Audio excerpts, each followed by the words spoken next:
Congressman, kagahapon adlaw, doon ay sunod-sunod na turnover o doon ay isa ka na proyekto from DOT na mao ang groundbreaking sa 150 million tuition assistance program. So, unsay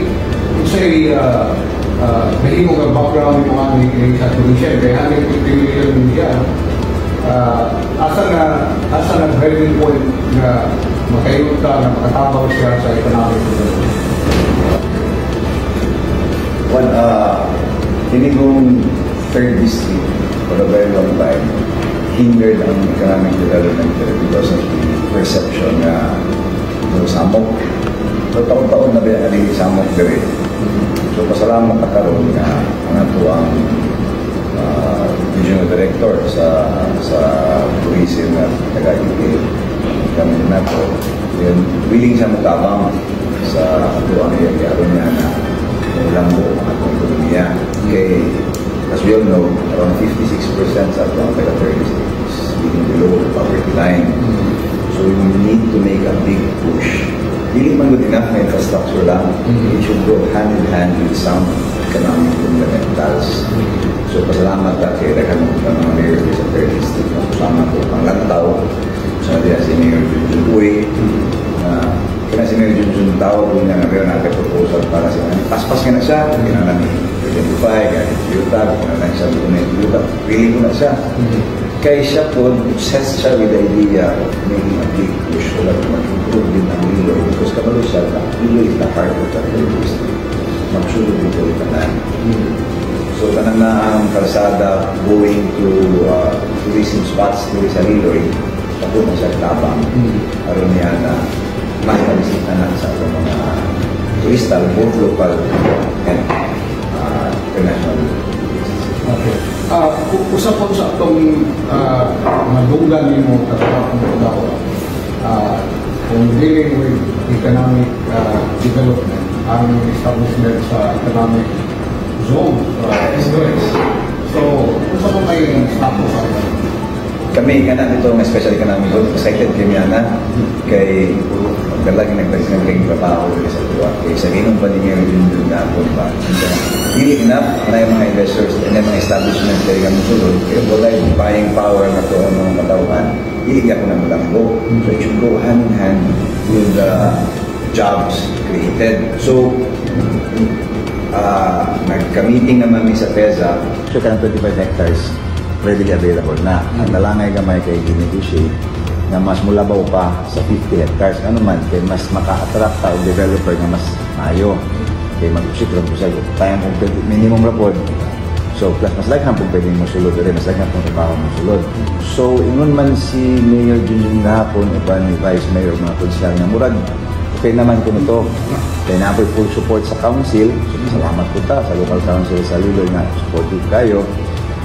Dahil siguro soon, makilingkod na punta sa PEZA to start the ball rolling sa mga paperworks. Okay, so kung sa'yo foundational requirement aron na utang PEZA economic zone sa Liloy, kinahanglan din siguro niya o tatalan o sa ingon sila na una, dapat ang solid ang inyong yuta. Kung wala sila yung mga pangkasto nga, mga nila apel sa kuhaan sa economic zone. Dahil dool-dool ako sa tubig.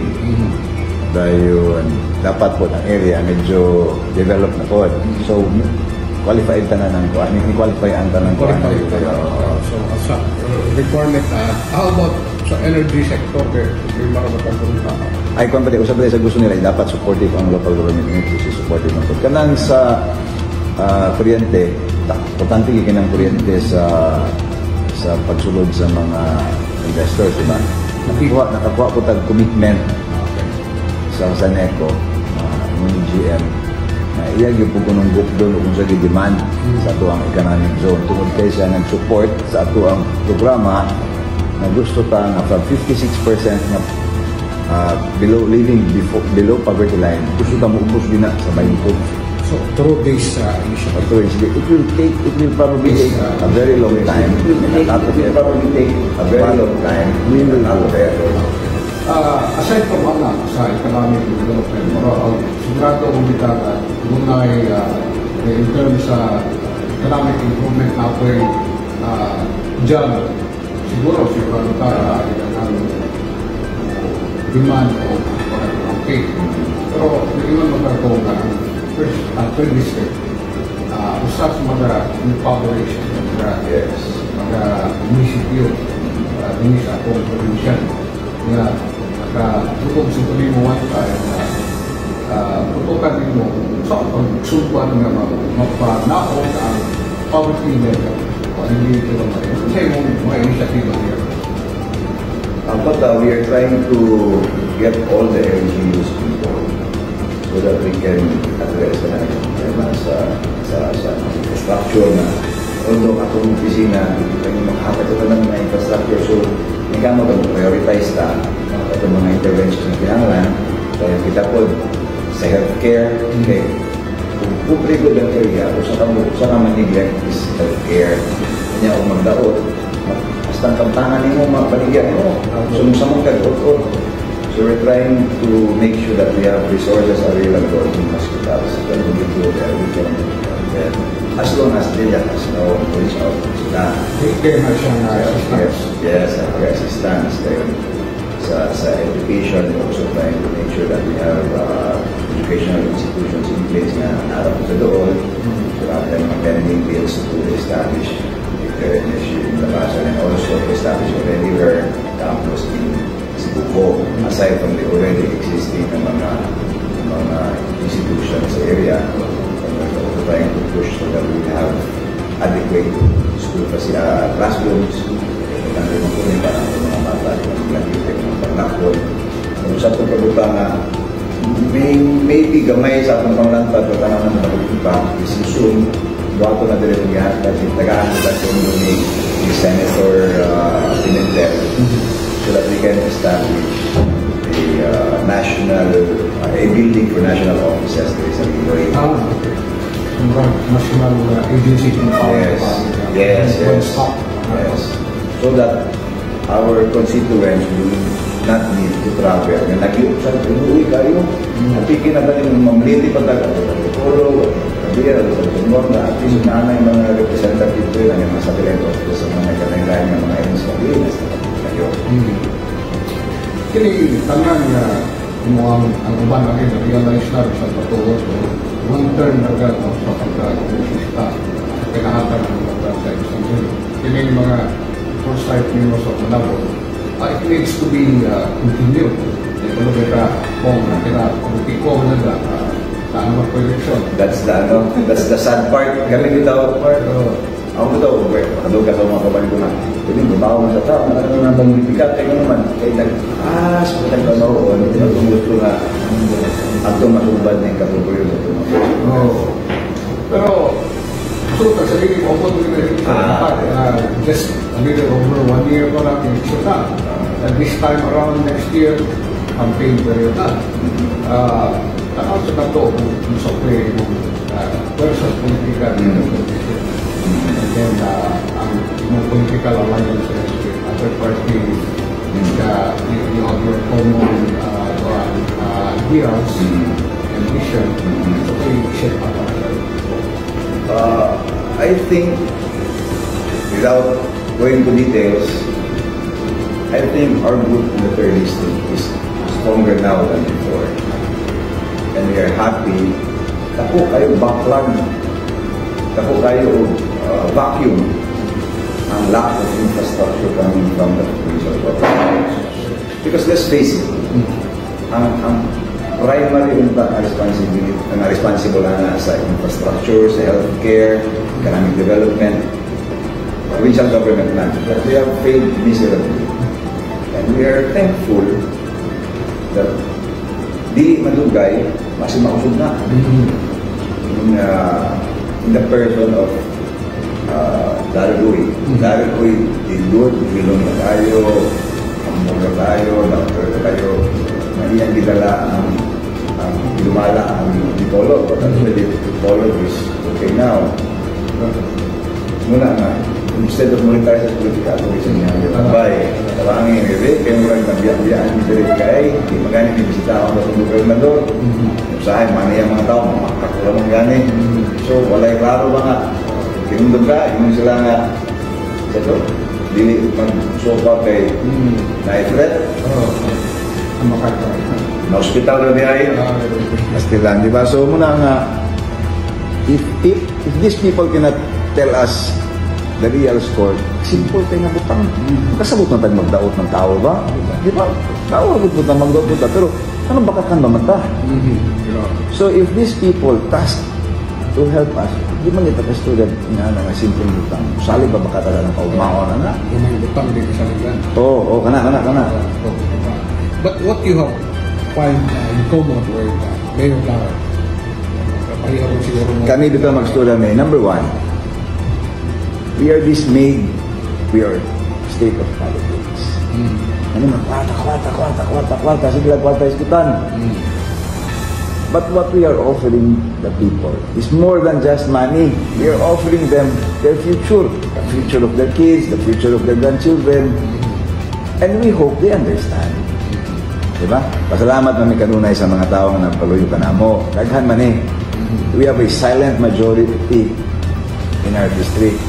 Makita man mo sa mga resulta. Ay, dagang kisaw apan. Yes. Tanaw na ito, ingon ka nga ang primary responsibility sa provincial government, maumungan ang mga basic services sa mga lusot. Sabihin na lang ba yun ang nasa distrito. Pero, with the absence of the provincial leadership, tama nagtulog ang congressman sa po'y inuhang common courts nga plan para sa kaya imuhin po ba sa whole province kaya yes. Distrito na? Kami, we are 100% supporting of each other. Lahi-lahi ang stages ang mga career sa Congress. Si Kong Lona, last term siya. O first term, ako gatuho ko ako, hindi ka naman kung sino ka mga gatuho ko, pag-assume na ako sa iyo lang. Kung nakikadapat akong gulo na pagsugo na ko. Ano man, number one, time. I found it hard to manage ang time. Ano man, sa una si Papa may di, kung gani may di succession, ako may di ka-presentier, diba? Karon ako ni matong session, ako ni matong field, dahil ang kalingkod karon doon kay isaling mo ang leadership sa house, sa atong partido ko, sa aling nato. So ay, dala sa lain na sud represent sa Pilipinas, represent sa partido. Ito lang na po responsibilidad, so napahibahin na ang oras. Tinggawas pa, agkan na problema nga sa lumang. So, ako lahat, pagawan ko, so doon na po, pagulingon na po, sa Pilipinas po, na po siya pagulingon na sa taga naman, pag-action. So, ang learning curve niya, tanang tao sa house, sa Congress, kung mga sila ang learning time, siya na may pagsugod niya. So, taga itong mga institutions within the institution of Congress, kumana sila doon, kumana sa dito ba sa orientation. So, wala na iti Korean, sa pinuha kasi na ulit. So, medyo dapas ko sana. So, pasagot ko, nag-viso ko siya sa high, nag-viso siya sa mas. Dapat ba na ba? So, nag-adjust ko siya. So, lahat yung stages sa mga career sa Congress. Pero kami, pareho ni panglantaw. Gusto namin natin sa poverty, kaya pagiging magyatong sa mga resort. Pero para ito ang brother. Ako, kay special concern ako na Vision Order sa third. Muna, concern ko na, pero proud ko me nga, sa third is nga, peaceful magiging kulit na. That's why we are pushing for major developments so that ang mga tao makita nila na para din sa ilan. Okay na po ng mga points kung sa imuhang party works na napakay wala na iskuti, hindi rin yung iskutan, but happy birthday sa. Thank you. Thank you. Sa imo mga measures nito ha, or mga bislok kami mo nga ang inyong istorya. Kundi karon nga nakadire. Kalang sa first time ako nag-celebrate ang birthday nga. kay nubi daw, makikaw kay kung karong kuha na kayo. Ako na nga mag-birthday. Siyempre, isip pasalamat ko sa atong mga kauban sa grupo. Isip pasalamat ko na dito sa barangay nga duyog sa ito ang pananggoy malikawasan ako makaigsunan sa kalisod. Mag-celebrate ko ta. Not to celebrate ako mo, galingon ba, nakatuwa mga kausa sa atuwa mga kaisunan na katamag ta. So, pasalamat po ta kayo niya na maabot ko ito mga kauban sa ito probinsya mo. Makiselebrate ko sila dire. Simple rin nga celebration. Ang importante nga magkuyog tantanan, itong mga padayag na katanan kahiusag yapon sa itong mga tununga sa itong mga katauhan. Dahil masalamat po sa Ginoo kung kitagaan mayong panglawas nga napatayan na itong gusto. So, sa kabayan sa itong imong wish, itaw ang ato ang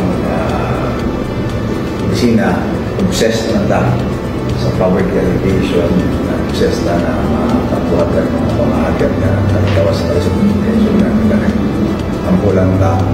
Kung natagaan ka sa Ginoo, maayong ang panglawas, ang mabuhat, ngayon, kaduha, gaan tao, kapugi, kung kaiso, alam niya na kung sa mga challenges sa ito ang trabaho. Punta ang itong mga kauban, magiging sila na wala ko nang itag-loyalty na po. Ang ita ko, loyalty sa ito ang mga tumong pinuha na para sa pagkakaan.